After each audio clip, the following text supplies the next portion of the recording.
Class 10th की हिंदी। काफ़ी लंबे समय के बाद वापस ये क्लास चालू है। कुछ व्यवधान आ गया था इस क्लास की शिक्षण प्रक्रिया में। अब हम पढ़ रहे थे सेनापति के कवित्व पढ़ रहे थे क्लास 10th के लिए, और क्लास 10th में 3 पद हमने पढ़ चुके। तो अब चौथा पद है। चौथे पद में सेनापति ने अपने काव्य सौंदर्य के माध्यम से उन्होंने शीत ऋतु को एक आक्रमणकारी के रूप में यहाँ बताया है कि शीत ऋतु किस प्रकार एक आक्रमणकारी के रूप में आक्रमण करती है, और उसके कारण, उसके प्रभाव के कारण आम जन त्रस्त है। साथ ही ऐसा लगता है गर्मी गायब हो चुकी है, और गर्मी कहीं उस शीत के कारण, शीत के डर के कारण, उस आक्रमणकारी के कारण कहीं जाकर छिप गई है, कोनों में जाकर, कहीं भवन में कोनों में जाकर छिप गई है। ऐसा वे प्रतीत करवा रहे अपने शब्दों के माध्यम से, और वे इस काल्पनिक कल्पना के माध्यम से हमें ये अवगत कराना चाहते हैं कि ये इनकी जो चित्र बिंब बनते हैं, जो चित्र लिखित जो ये कविता की विशेषताएं, जो हमको स्वतः ही अपने मन में, अपने पुट में चित्र खींचने के लिए मजबूर कर देती है। इनके काव्य सौंदर्य अद्भुत है, और साथ ही इनके द्वारा जो लिखित इस पद में एक शीत ऋतु को आक्रमणकारी के रूप में प्रदर्शित किया गया है, बताया गया है। चलिए, तो प्रस्तुत प्रसंग आपकी हिंदी की पाठ्यपुस्तक में संकलित कवित्व, जो सेनापति के कवित्व हैं, उनसे लिया गया है, और शीर्षक है ऋतु वर्णन। तो हम चलते हैं। शीत को प्रबल सेनापति कोपी चढ़ियो दल, शीत को प्रबल सेनापति कोपी चढ़ियो दल, निबल अनल गयो सूरी सिराई के, हिम के समीर तेई बरसे विषम तीर, रही है गर्म भवन कोनन में जाई के, धूम नैन बहे लोग आगे पर गिरे रहे, ये सो लगाए रहे नेक सुलगाई के, मानो बीत जानी महाशीत से शीत ते पसारी पानी, छतिया की छां राखो पाउक छिपाई की। इसका अर्थ यह है कि जिस प्रकार एक शीत ऋतु का आगमन होता है, वो एक आक्रमणकारी के रूप में आगमन करती है। उस समय जो थोड़ी तनिक भी गर्मी होती है वो लुप्त हो जाती है, ऐसा, और ये प्रतीत करवाना चाह रहे हैं सेनापति कि शीत के आक्रमण के कारण गर्मी कहीं छुप कर चली जाती है, कहीं छुप जाती है, कहीं कोनों में।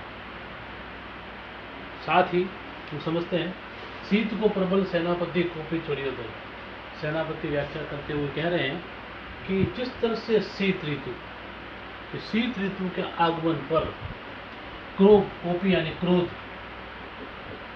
क्रोध से शीत ऋतु एक सेनापति के रूप में प्रबल रूप से, सेनापति कहते हैं कि शीत ऋतु एक प्रबल रूप से आक्रमणकारी के रूप में चढ़ाई कर रही है आम जन पर, और आम जन उससे त्रस्त है। चारों तरफ एक आक्रमणकारी के रूप में वह लोगों पर चढ़ाई कर रही है, अर्थात शीत का प्रभाव जमा रही है। शीत के प्रभाव से निबल अनल गयो सूरी सिराई, निबल अर्थात सूर्य भी सिराई के यानी ठंडा हो गया है, और आग भी सूर्य का और आग का, दोनों का प्रभाव इस शीत ऋतु के कारण कम हो गया है। वे अपने प्रभाव से आम जन को नहीं बचा सक रही है। ठीक है।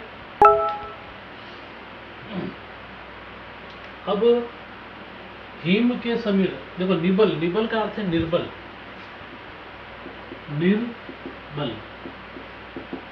निर्बल, अनल आग का पर्यायवाची है, गयो सूर्य यानी सूर्य, सिराई के ठंडा हो गया, यानी शीत ऋतु के प्रभाव के कारण सेनापति कह रहे हैं ऐसा हो गया है कि अनल और सूर्य, आग और सूर्य अपने प्रभाव को नहीं बता पा रहे, अपना प्रभाव प्रकट नहीं कर पा रहे, लोगों को उनकी शीत ऋतु से उनको राहत नहीं दे पा रहे हैं। सूर्य ठंडा हो गया है और अनल यानी आग ने भी अपना प्रभाव कम कर दिया है। हिम के समीर तेई बरसे विषम तीर। हिम के समीर अर्थात बर्फ रूपी ठंडी हवा, बर्फ रूपी ठंडी हवा एक जिस प्रकार चल रही है, बह रही है, बर्फ हिम के समीर बर्फ रूपी ठंडी हवा बह रही है। ऐसा लग रहा है कि शीत ऋतु इस हवा के माध्यम से, इस ठंडी हवा के माध्यम से अपने तीर चला रही है। तेई बरसे विषम तीर, विषम रूपी भयानक तीर, भयंकर तीर चला रही है और उसका प्रभाव लोगों पर पड़ रहा है। वही है गर्म भवन कौनन में जाई के, और इनके प्रभाव के कारण ऐसा लग रहा है, ऐसा महसूस हो रहा है कि गर्म यानी गर्मी, यानी गर्मी भवन कौनन में जाएगी। भवन यानी भवन, भवन मकान, भवन मकान। ऐसा लग रहा है कि इन ठंडी बर्फ भरी हवाओं के कारण गर्मी कहीं भवन में, कहीं मकान के कोनन यानी कोनों में जाकर कहीं छुप गई है, ऐसा वे बताना चाह रहे हैं। अर्थात छुप गई, ऐसा नहीं कि सर्दी के आते ही भाग गई, दिखती हुई हमको दिखती है भाग गई सर्दी, ऐसा नहीं है। वे कह रहे हैं कि वे आपको इस शीत ऋतु के वातावरण में जो प्रकृति के अंदर जो परिवर्तन होते हैं उसको कल्पना के माध्यम से स्वीकार करने के लिए वे कह रहे हैं कि अपनी कल्पना से ऐसा महसूस कीजिए जैसे सर्दी आ गई है और ऐसा लगता है कि गर्मी कहीं घर के कोनों में जाकर छुप गई है, अर्थात कहीं गर्मी का अस्तित्व नजर नहीं आ रहा है। धूम नैनन बहे लोग आगे पर गिरे रहे, ही सो लगाए रहे नेक सुलगाई के। लोग इस शीत से बचने के लिए, ऐसा लग रहा है कि बचने के लिए तनिक आग लगाकर धुआं जो निकल रहा है, उस आग से धुआं जो निकल रहा है, उस धुएं के माध्यम से उनके अश्रुधारा बह रही है, यानी धुएं के माध्यम से अश्रुधारा बह रही है। धूम नैन बहे, धुएं से नैन बहे, नैन बह रहे हैं। लोग आगे पर गिरे, लेकिन फिर भी लोग उस तनिक सी जो आग जल रही है उस पर गिरे रहे हैं, अर्थात उसकी गर्मी को महसूस करना चाहते हैं, उससे गर्म पाना चाहते हैं, गर्मी को पाना चाह रहे हैं। हिये सो लगाई रहे नेक सो लगाएंगे, थोड़ा सा तनिक जलने पर भी वे हिये सो लगाए, यानी उसके समीप जाकर उसको अपने हृदय से लगाना चाहते हैं, उसका सानिध्य पाना चाहते हैं, उस गर्मी महसूस करना चाहते हैं।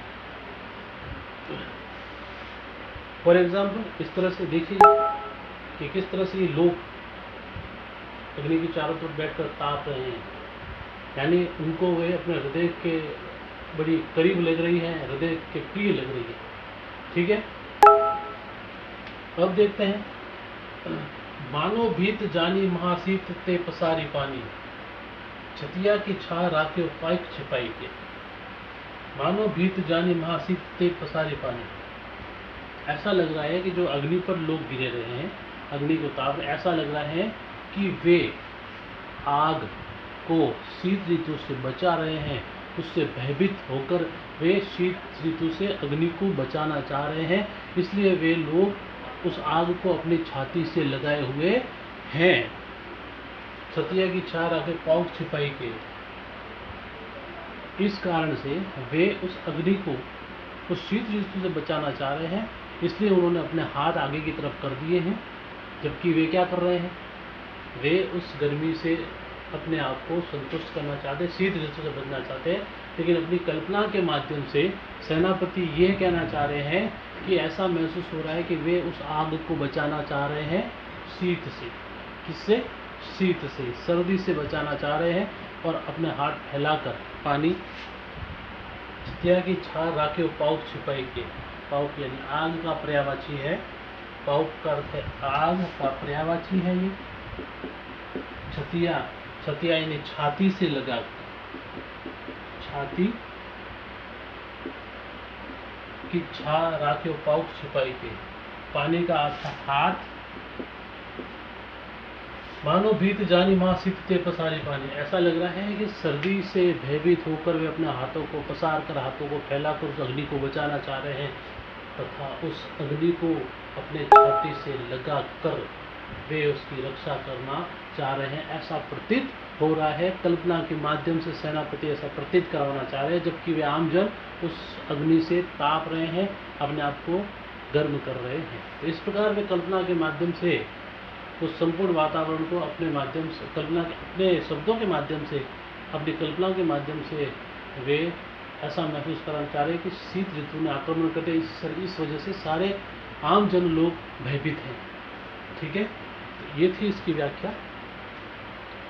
इसमें हमने देख लिया कि शीत यानी सर्दी, प्रबल पूर्ण बल से कोपी यानी गुस्से में चढ़े और आक्रमणकारी के रूप में, निबल यानी निर्मल, अनल यानी आग, गयो सूर्य यानी सूर्य, सिराई के ठंडा होना, ठंडा होकर ठंडा हो गया है, हिम के समीर बर्फ रूपी हवा, तेई बरसे विषम तीर, तीर के रूप में बरस रही है गर्म भवन कौन, गर्म गर्मी भवन कोनम कोने में जाइके, धूम नैन धुएं से नैन बह रहे हैं, लोग आगी पर गिरे रहे, आगी यानी अग्नि, ये सो लगाई रहे नेक सुलगाई के, मानो भीत जानी वहाँ शीत ते पसारी पानी, सतिया की छा राख्यो पाउक छुपाई के। इस प्रकार ये व्याख्या थी। शैली इसमें शब्द चित्रात्मक है, क्योंकि शब्दों के माध्यम से हमारे चित्र बिंब बन जाते हैं। जैसे हम इसको पढ़ते हैं, शब्दों का समावेश ऐसा है कि चित्रात्मक रूप से हम इसको पढ़ सकते हैं। कवि ने सटीक शब्दों का चयन करके शीतकालीन दृश्यों को एक साकार रूप देने का इसमें प्रयास किया। भयानक रस की झलक है, क्योंकि शीत ऋतु को भयानक के रूप में, भयानकता के रूप में प्रकट करने का प्रयास यहाँ किया है। सूरी सिराई के करे बरसे विषम तीर, पसारी पानी, यानी जहाँ पर जिस वर्ण की आवृत्ति है वहाँ पर अनुप्रास अलंकार का प्रयोग हुआ है। ठीक है, ये व्याख्या थी। चौथा पद, ये पाठ सेनापति आज पूर्ण हो गया है। इसके प्रश्न उत्तर भी मैं आपको PDF में अवेलेबल करवा दूंगा। PDF में आप जब वीडियो को अपलोड करें या वीडियो को देखें तो उस समय आप नीचे डिस्क्रिप्शन में जाइएगा और लिंक मिल जाएगा। लिंक में आपको PDF डाउनलोड के लिए मिल जाएगी। इसके प्रश्न उत्तर भी PDF में आपको लिंक के माध्यम से मिल जाएंगे।